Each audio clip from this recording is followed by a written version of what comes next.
You can start now. All right, thank you, media team. Good morning to you all. All right, on behalf of my secretary and also Minister for National Planning, Honorable Sen Basil, who is responsible for national planning. I'm grateful to present to you the updates on what we have done in the freight subsidy program of government.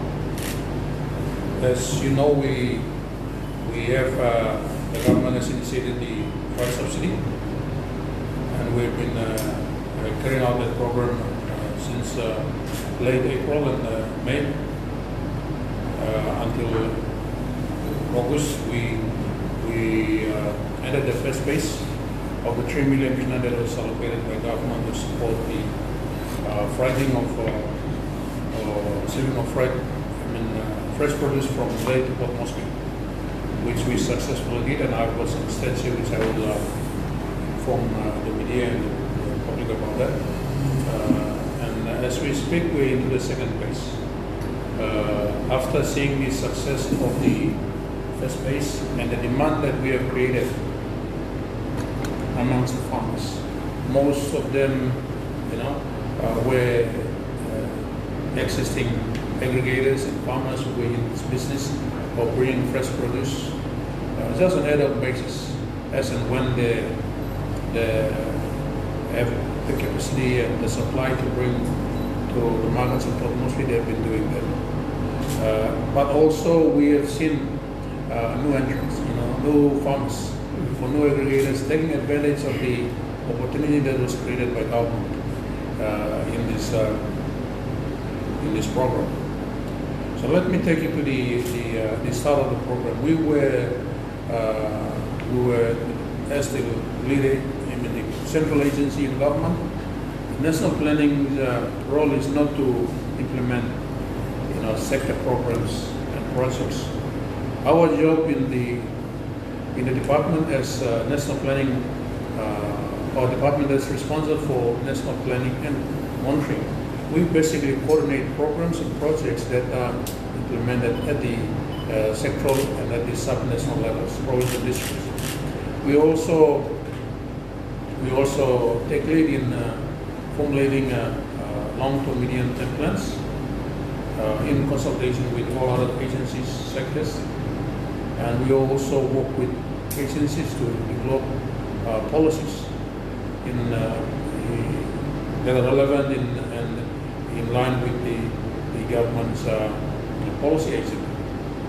So whilst we were working around our mandates of coordinating, there has been a need during the SOE, the COVID-19 SOE period, where the regular civils of fresh produce who usually bring the fresh produce from the islands or elsewhere in Moresby into Port Moresby got stranded in Leh. They cannot bring the produce to Leh because there was restrictions in people's movement.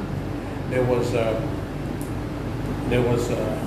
shutdown in Port Moresby as a result. People, found out that they could not bring the fresh produce to Port Moresby. So when we got the news, as directed by government, to the Prime Minister and to our Minister, we did this intervention. This is what we call an intervention program under the programs that we administer in the department. So it was basically an intervention program that we did to assist. And with the approval from the controller, the state of emergency controller, we quickly raised a payment of 3 million kina and paid that to the Bismarck Maritime, the Bismarck Shipping Agency. And in the first week of May, we loaded the first container, about 49 containers of fresh produce, both dry and rivers, was picked up in Leh. And we started moving them every week. So when the news got to everyone who were there, we started seeing the increase in the numbers of bags, even people sponsoring full containers, 1 or 2, and also individuals aggregating in groups and bringing the stuff put a port in Ley.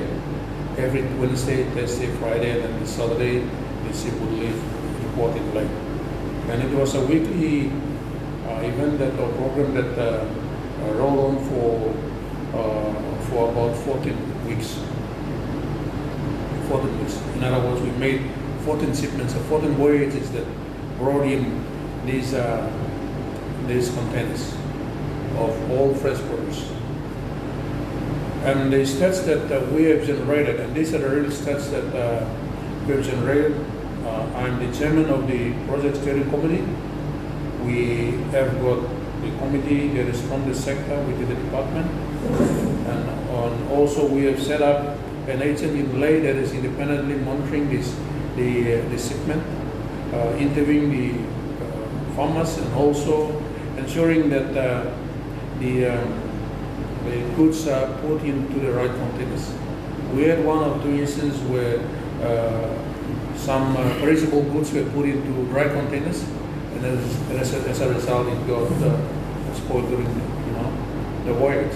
So we have got an agent that is coordinating on the ground, ensuring that the right goods are put in the right containers, and we reconcile our statistics with what the Bismarck CV gives us.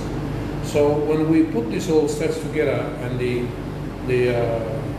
information that we generated in the course of managing this program, so far in the last 14 voyages of the first phase of this program, we have shipped about 914 containers. 914 containers. Of these 914 containers, 650 were dry containers. In other words, these dry containers, they bring in taro, cocoa, dry goods. And the reefers, they bring in perishable like vegetables and fruits. So the dry containers in total 650, and the reefers were 289. So total 914 containers were brought in the last 14 weeks of 14 voyages of the first phase of the program.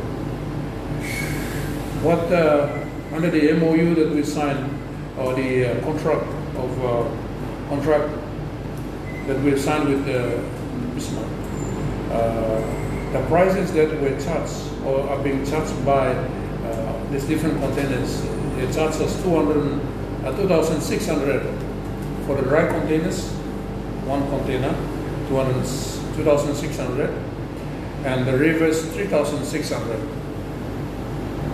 for each. So in other words, every container that we load, either reefer or dry, they charge against this price. And we offset that against the 3 million that we have deposited, and that's how we have been using these funds to bring the fresh produce into Port Moresby. And people would have noticed that in Port Moresby, just immediately after we brought this fresh produce into the city, people had surplus in the city, And in the first instance, there were some complaints from the shippers or farmers that they cannot sell because there was excess supply, and this sort of concerns were raised. But the government didn't want to go that further by trying to control the price or what price that you sell. We just allowed the market to adjust. So in the first or second shipment, we experienced that, but then the suppliers knew how much they would bring based on the sell or the volume that they were selling at the markets in Port Moresby. So the market forces adjust itself in terms of the supply that came from the farmers to the markets, and also the markets were able to get this fresh produce. Some ended up in the supermarkets like CPL and others buying direct from the shippers and putting them in stock and selling them from the shops. Others found their way into our local markets like Geru Market, Gordon's Market, Morocco, and elsewhere in the city.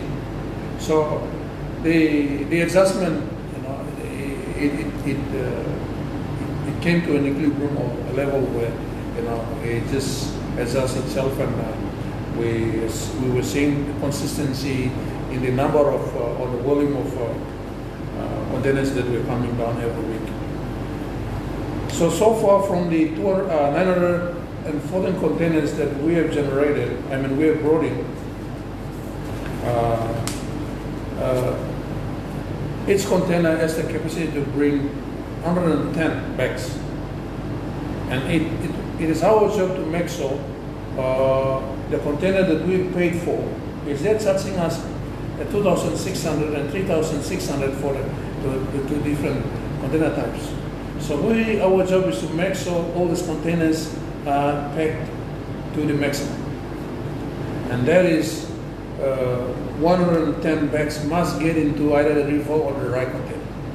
And our agent in Ley is monitoring this and to ensure, and we have instructed Bismarck Shipping through our regular meetings to ensure that they fill the container to the maximum of 110 or at least 100 to 110 bags, which they have been doing well. And so far, we have shipped in the last 4 days of the first phase, we have shipped in 100,540 bags. That's the total bags that we have brought into Port Moresby. When you see the monetary value of these bags, the wholesale price of a dry good, cocoa or taro, is selling at the markets from 150 to 200 kina. That's the average prices they sell. In the first instance, when the excess, like first or second, it adjusted itself to lower to 120 or so, but between 150 to 200 is the price that sellers or shippers would want to sell and the buyers are able to buy. So that's the sort of like an equilibrium price that they all agree, and that's the price that they've been selling. So when we take that average, this price against the volume of the bags that we have brought in so far, the river goods bringing in 289 containers and filling the containers with 110 bags and selling on average price the fruits, orange, citrus, and other fresh produce that is going at between 200 to 300. The average price of 250 kina. So far, these river goods have generated almost 8 million kina. 8 million kina. And this is stats that I myself with my team has coordinated, and I know the reliability of these stats.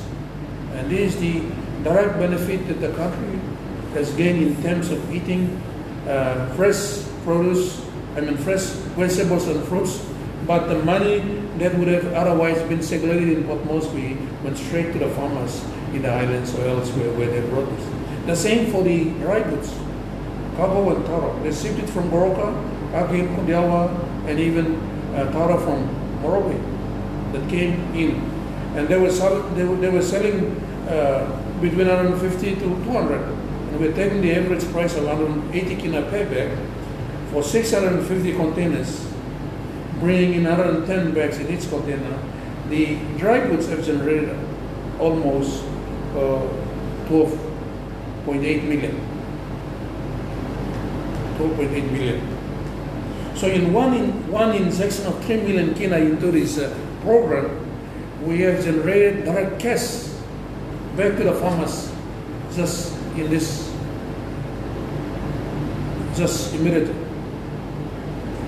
So in other words, if you add this almost 8 million in the reefer container goods and the 12.8 million, almost 13 million generated from the dry goods like cocoa and taro, the total of over 20 million has been generated directly by bringing these bags into the city. And if you like, this case ended up going back to the farmers in Moldaken, wherever they brought the fresh produce from, or in Goroka, or in Ley, or wherever the goods were brought in from. We also know within the supply chain, there are other players who benefit in the whole process. We have got truck owners who are bringing in, loading the cargoes from the farm gate to the port of loading in Lake. Either they're bringing from Boroka or Mount Lagan or within Moresby or Meneng. There is someone who is lifting up the cargoes from the farm gate and bringing it to the port. And there are also the youths hanging around Lake Port who are loading and unloading. Unloading and loading. And these are the people who also directly benefited from this program. They have been doing that, but when this program came on, they increased the earnings. Truck, with the interview that we had, on average, the truck owners charge 10 kina per bag from bringing from Avian to Lake. So by lifting, or even within Lake, so by lifting 100,540 bags, all the truck owners have generated and about 1 million. That's a direct injection to the truck owners who have earned this. The 5 kina boys, the bag carriers we call them, they love doing this job. These are the youths who would have otherwise been hanging around doing nothing, taking drugs, or involved in some street activities. But they have increased in numbers, and they have found themselves a job in the port of Lake, which they love carrying. They don't have time to, listen to you. We went for an interview. They didn't want to waste their time by listening to us because they run against time to load, unload and load. And in every load that they make, they get 5 kilo. So, you see, by loading 100,540 bags in Lay, the 5 kina boys in Lay, and almost 500,000, a direct cash for them. And the same boys, the same group, you find them here in in Port Moresby. They hang around the port as well, and they do the same job. And they also charge 5 kina. So, in total, the youths from Lay and youths from Moresby and 1 million kina in this program. This is the direct cash injections that went into the hands of the farmers and the truck owners and the youths who were involved in loading and unloading the cargoes. So we have, based on the statistics that we have generated, in total, we have generated an estimate of 2.8 million direct cash injection, and all this money that got circulated in the hands of the people, it found that the money found its way to the supermarket or somewhere where they bought, rice, tin fish, noodles, whatever, and that means when they paid that, the GST was the component of that was added on. So we take 10% out of that 2.8 million. The GST tax revenue from that one single program was 2.2 million. That's the analysis that we did in this one single program, and we see the potential that is there. We can go further by giving you the stats that in terms of employment that was generated in the course of doing that. And with number of interviews that we had with farmers and the aggregators in between. One household who is producing, let's say, 15 bags in a farm or in a village, aggregating and bring that to the point of sale where aggregator is picking up. There are about 15 people who are involved in just bringing in, let's say, or 5 people who are involved in bringing 15 bags to the market. So you divide 100,540 bags by 15 people, there would be about 6,000 plus households involved in this whole activity. And if 5 people, let's say 5 people are involved in a part of an household, that means this program has generated over 33 million jobs for this people. In other words, 33 million farmers directly are now involved in this program.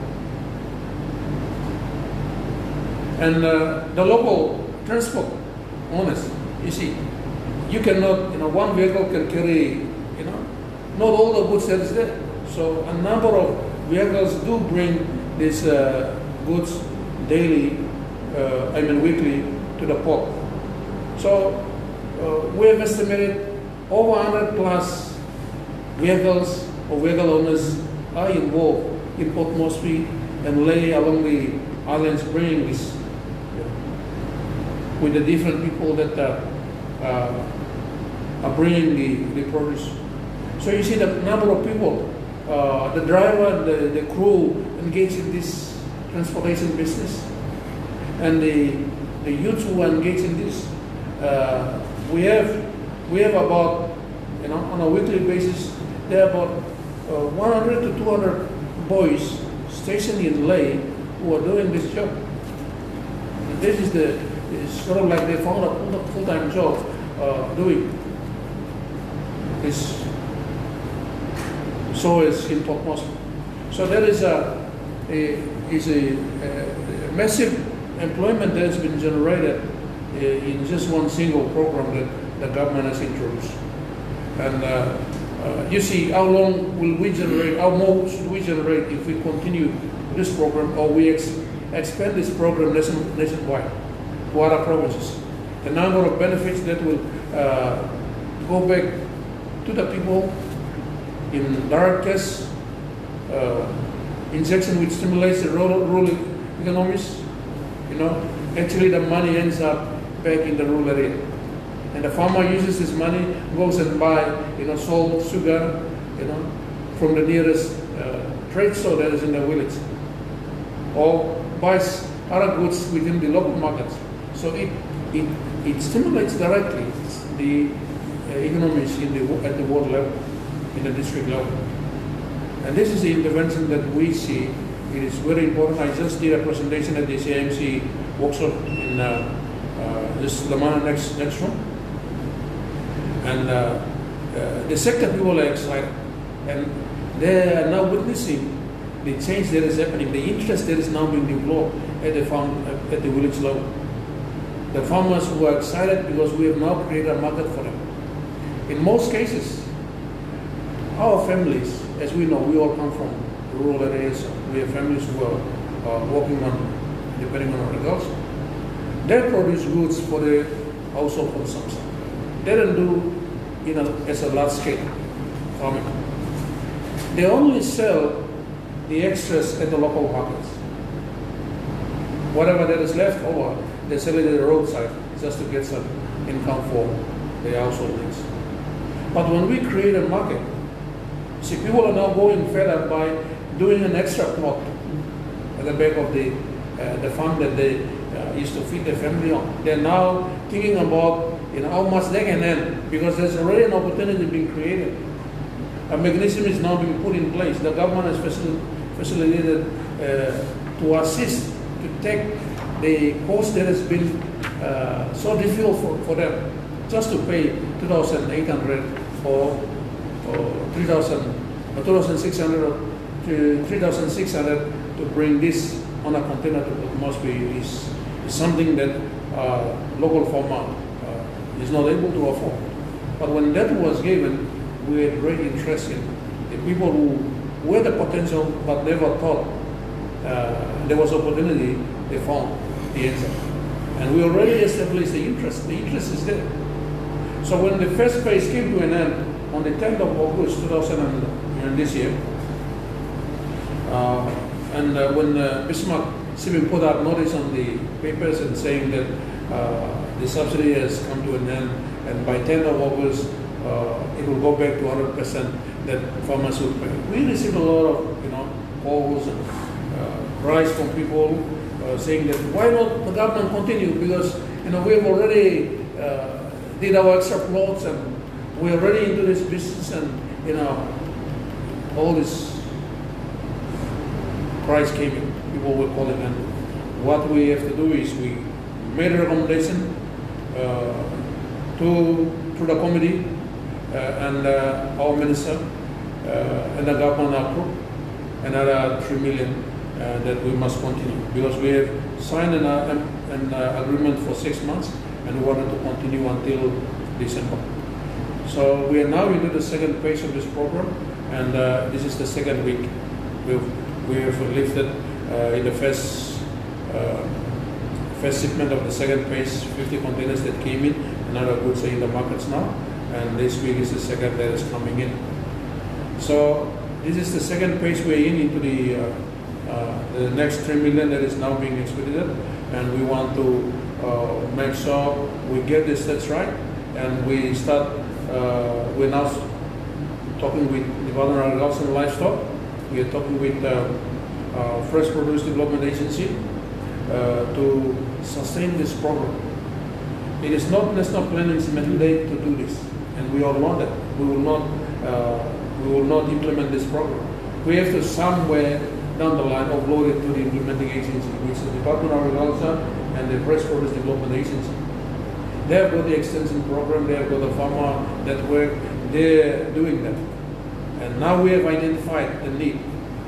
And by doing so, the project steering committee has identified that we have now awoken a sleeping giant of the agriculture sector. It is really a giant there, a cash cow that is there. And there is the sector where you can't go far to train people. You can't go, far to teach them what to do.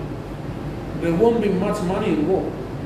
You just show them where to sell, and they already have got the land and everything that they need to do to bring their produce to the markets, and you generate massive cash injection back to the rural areas, and also you create the stimulus that we want to stimulate our economy. We've been talking about our agriculture, but where do we start? And I, for one, being in national planning and dealing with planning for quite some time, and working with sector agencies, trying to implement our medium-term development plan, and linking that up to our development strategic long-term plans and the Vision 2050, and now with the current government thinking of taking back PNG and making PNG the richest Christian black nation with no child left behind. Where do we start first? Our competitive advantage lies in the agriculture sector, and we have just tested it, and it is working. Just within 4 months, we have generated over 20 million. And how much benefit the simple farmers and families are gaining right down in rural areas. And when we do that nationwide program, you see how much more you multiply 20 million by the number of points, areas that we do in that intervention. This is the kind of impact that we will do to our country. And we all have been going to school.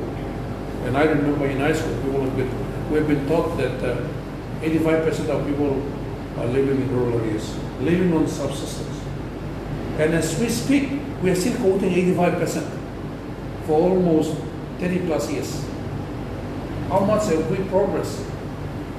How much have we as government or as department that is responsible for agriculture and livestock, or agency that is responsible for fresh produce, or even for that matter, the provincial district, who are with the people, trying to improve the quality of life of people, improve the standard of living, and delivering services to our people. How much have we done to cut down the 85%? Our population is growing at 3%, meaning that we are giving back to one province every year. And this is a nightmare with the competing demands for goods and services. We have to be strategic. And this one single intervention has opened our eyes, and we are seeing that this is the place to start. This is where 80% of people are depending on, and we own land, and we can be the source, as the Prime Minister says, we can be the football of the world. He's supplying the organic food, the fresh produce. All we need to do is let's build our capacities. Let's train our people to develop the commercial mindset, the entrepreneurial mindset, the SME funding that is now part for the agricultural sector. You know, this is where we should start. Of how people need to, start thinking about not doing as a family, activity for the household consumption, but they must go another step by having the entrepreneurial influence or mindset to say that, okay, now I will set up a small business that will go into farming. And we're talking about fresh produce, but there are the commodities like cocoa and coffee and other commodities that our people rely the livestock. There's huge potential in this sector. Therefore, our recommendation to government, to our Minister, Honorable Sir Basil, we did a energy information paper as well as the parliamentary statement, which we will be briefing the government and the parliament and the people is basically to say that the government is ready to sustain. There's been discussions between planning and agriculture and fresh produce, and we are now talking about managing the whole supply chain process. The government has already announced to our minister that in the next year budget and onwards, we will be supporting the establishment of the cooling facilities in the islands, in Leh, and in Moresby, and elsewhere in the country where we will be sourcing this fresh produce from. So we create a storing facility, and we can manage the freshness of the goods so that it looks fresh as at the time it was harvested. So this is the next level, the sustainability of this program, so that fresh produce and DAL takes their own from planning, and they run through the sector, and we want to see a more structured, more coordinated supply chain program developed in the country with all the facilities, and our farmer base is consistent. We have got fixed farmers that is growing and increasing, and we then go another step by improving standards, improving packaging, even improving the harvesting methods. The freshness and the quality of the fresh produce depends on how we harvest. So people need to be trained on how they harvest their produce, how they pack them. These are things that the sector should now be looking into assisting our farmers. And then we talk about the biosecurity. If we want to go further by sourcing our local organic produce and export it to our nearest markets in Asia and elsewhere, we need to improve the biosecurity, the standards of all these things that I've just talked about. And then we look at the stock, the supply, the farmers, the farmer base that will be consistently supplying them. So we cannot at this stage ban imports of certain goods that we are producing. We have to build statistics around, and what we are doing now is we are building statistics that one day we will advise government and say that we are now able to produce our own citrus, supply our own citrus in the country. We are now able to supply our local markets with all the broccolis and other agriculture fresh produce that have been brought from New Zealand and Australia. So it is just the beginning of improving the sector to coordinate itself and to put structures and build the whole supply chain, the value chain process, so that we coordinate our fresh produce sector in the country that will serve our local markets as well as the markets that is just close to our source. So this is I think the updates that I can give as the chairman of the Fresh Produce Subsidy Program of government, which is my department, the Department of National Planning is coordinating. We are excited because we are seeing impact. We are seeing the real translation of cash and wealth moving from the urban areas down to the road. And let me probably add more one point is You see, we are seeing increased number of youths migrating from rural areas to urban centers, and the law and order issues are increasing, and it will continue to be an issue. We can do everything we can as a government, but we have to find out where the real causes are. Why people migrate? Why youths tend to resort to living in the city rather than going back to the land that they own? Because we have to create an incentive that must pull them back to the rural areas. They have got the land. They would want to, go full-time farming. But if we, at the moment, we don't have a fixed market or an interest that will incentivize them to go and till the soil and come and sell their produce. But once this is done, youths will definitely see there is usefulness in the villages, usefulness working on the land. They will also move away from engaging in illicit activities like taking drugs and home brews and all these things, because they will by now know that it is worth working on the land because there's return on that output. So there, in terms of building economics around this program, there's a lot of massive potential that is sitting there, and we have just started. We will continue to work with the sectors that are responsible for, even including provinces and districts, so that we manage the whole supply chain process in a more coordinated way, so that we can bring greater wealth for our people and our country. So I think that's basically what I can say from the program that we have coordinated. If there is any other questions that the media may want to ask, I can respond. But otherwise, I believe I have said everything that I can say.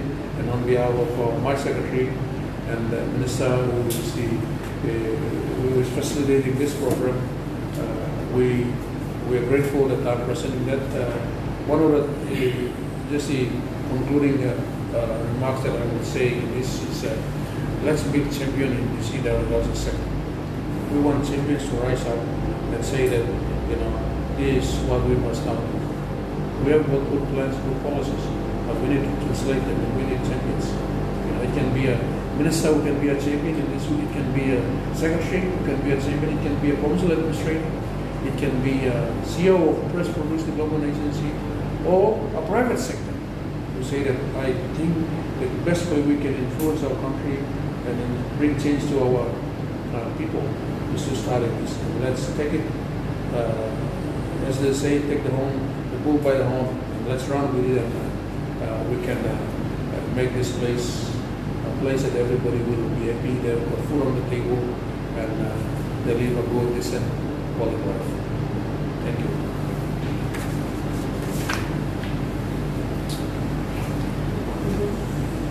Just open it up for questions. If you can ask some questions, you can ask. Mention was correct. I would like to understand how you guys are capturing the data for the shippers or the farmers. Like, you guys, do they have a cooperative or an association that they go through, like for the other commodities, sometimes cocoa or coffee, where they have those to sell to markets? For this one, are you guys looking at asking them to go into cooperatives or associations to make it more uniform, or we have like a steady, we know how many bags are coming from these people, so we know how much they are supplying to the market? Have you guys consider doing that, or do you just have a list of shippers or farmers who send things to? We have developed questionnaires. The questionnaires that our agent is using, and also the questionnaires that we used to ask our agent and also ask the farmers.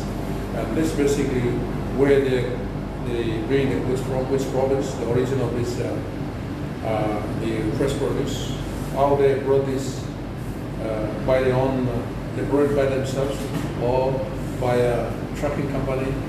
all these questions we ask them. We just want to, as part of our data gathering, we're trying to get statistics out of, the actual, the farmer base, and then the problem that we may encounter in the course. We did experience some problems initially. Some goods were packed that should go into reefer containers were put into dry containers. It's because a lot of new people have come on board. People who do not have much experience in handling all this. So we just want to establish the stats, and we have found out that most of them are individual farmers. Some are organized group. They have been working as an agent of someone who is based in Port Moresby, and they just go around, buy from local farmers, they aggregate them, and then bring them, and they fill up containers and then bring them down to Port Moresby. So there are different mix of people that are involved in that. They do it as small registered groups, as business, and also they're individuals that are just trying to test because they know they've got some extra plot of taro that they want to just harvest and bring them. So our rule, our policy with the SIPA or the Bismarck is that regardless of the volume that is being brought, you have to somehow put it on. All the farmers, they may not have the capacity to fill the full container. So when there is space, they label them, and the forms that Bismarck as part of the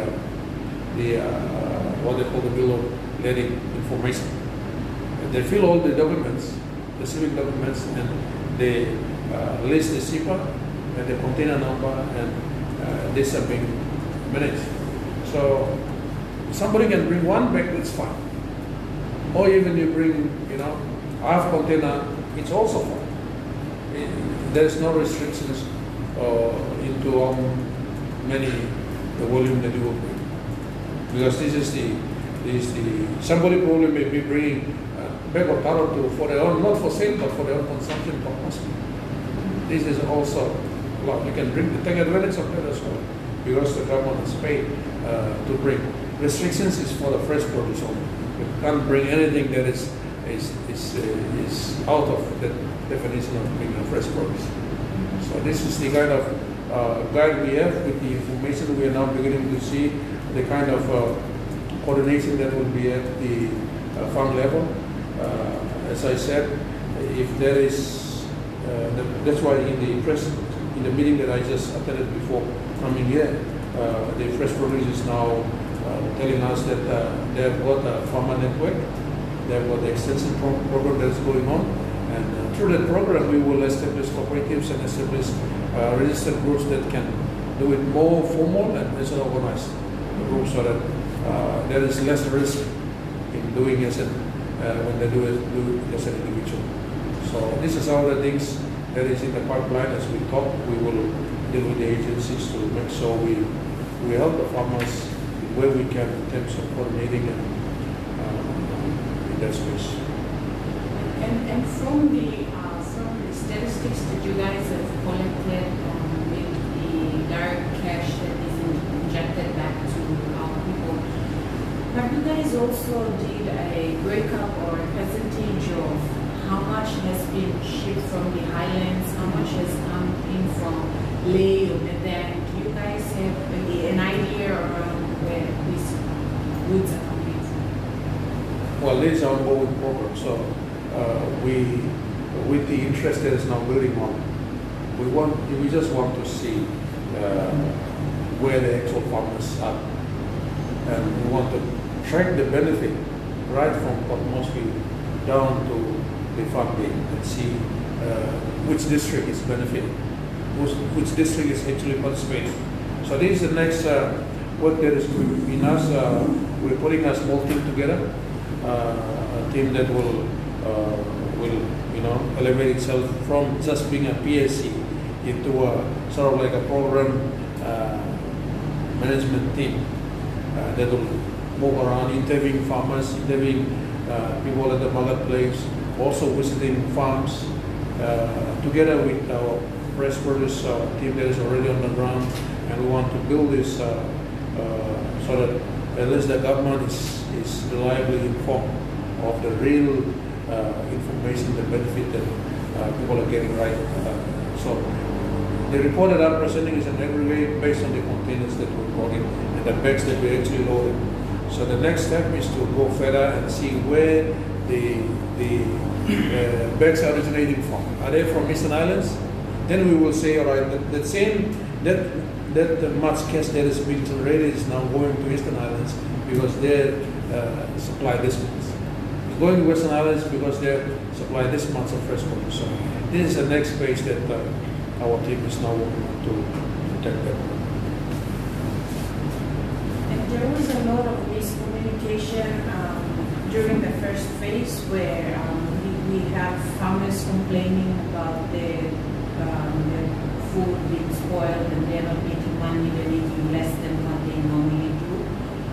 What's the communication process like between farmers and Bismarck, and if the department has stepped in to assist them to ensure that all the bags are shipped properly to home? Like, do they have a person that they call, or do they speak to someone, or does anyone talk to them in awareness or anything carried out to make them more aware of what they are doing?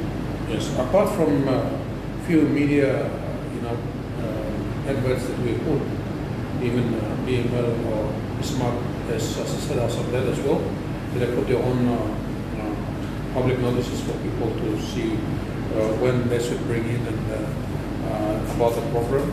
We have an agent that is just sitting at the gate of Bismarck's shipping port in Lake. And this agent is represent national planning or the government, which is independent from the information that Bismarck Limited is generating. So by now, all our farmers, they know the contact of the agent, and they call from Borova, again, wherever they are, and they will call that agent and say, when is the next shipping made from, take off from Lake of Moscow. So it can be a new somebody, anybody can call, and we have created that desk just at the port entrance in Lake. And this guy is full every day. Not every day. He's there from Wednesday, Thursday, Friday, and Saturday because ship leaves late on Sunday.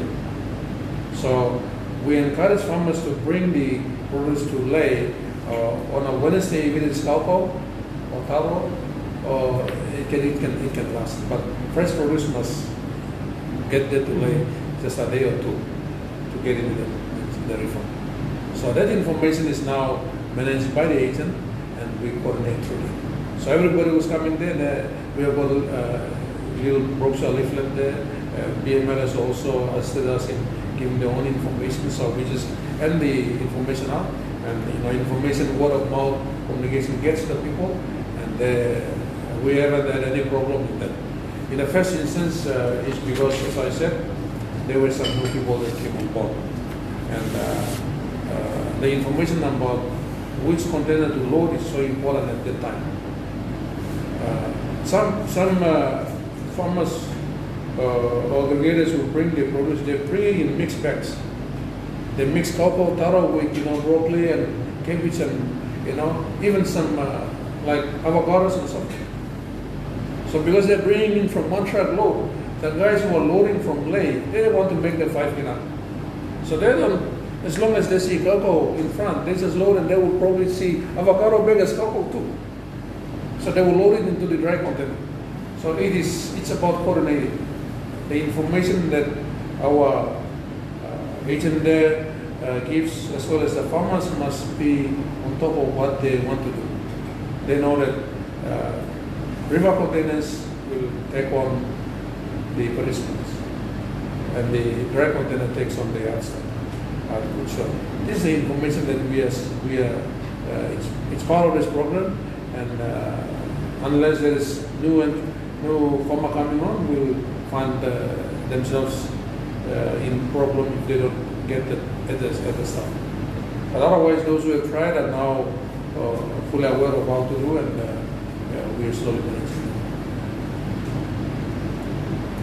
Sorry, one more for me. There was a group in East New Britain. They just flew their goods into Moresby for market. So has national planning ever considered subsidizing air freight as well? We just heard about it, and what we will do is we will talk. We will get information from our minister. The minister will talk with the governor and the members and the people in the province, and we will also talk with the administrator and see the kind of arrangement that is there. The program is not only Lake of Moresby. We also have interest coming on from Bougainville and also from Rabaul as well. So as we continue into the future, we will open up the program to this. But now that Eastern Britain has come on board and we got this message, we will communicating that through the provincial administrator as well as the governor and the members in Eastern Britain, and to see how this program can be. Is it a program that we will do it as a weekly, or is just one-off? This is some of the things that we have to establish, gather ground information, and do recommendation through the project steering committee, and some decisions can be made on that. And what's the update on the policy? The policy, this is part of the all agricultural sector plan, because all the fresh produce, commodities, everything that is administered in the agricultural sector comes under the National Agricultural Plan, and the fresh produce policy, and all other policies that builds around. So as planning's job, as I said, we will coordinate, work with this to, and so the agricultural plan is now going to its final stage. Planning department is assisting agriculture to get the plan that's aligned to NTDP and our overarching plans. And the same for the relevant policies that the sectors are responsible for. So our job is to work with them, and we'll coordinate and ensure these policies and the respective plans are ready for implementation.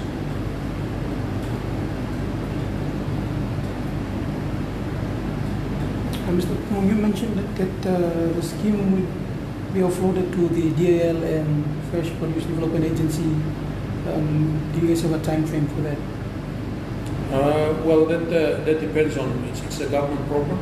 This program is a national government.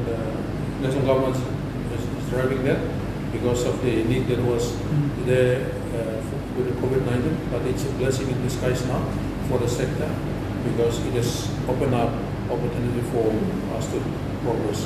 So that means we will continue to work with them.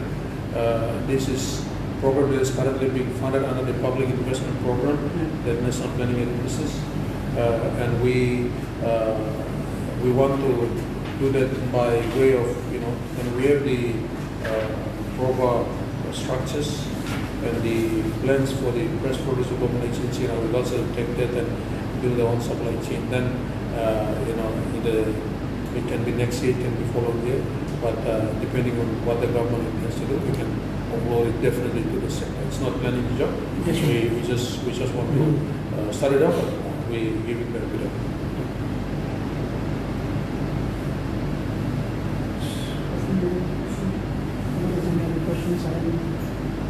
Otherwise, and also thank you, Mr. Kumung. Thank you for your time.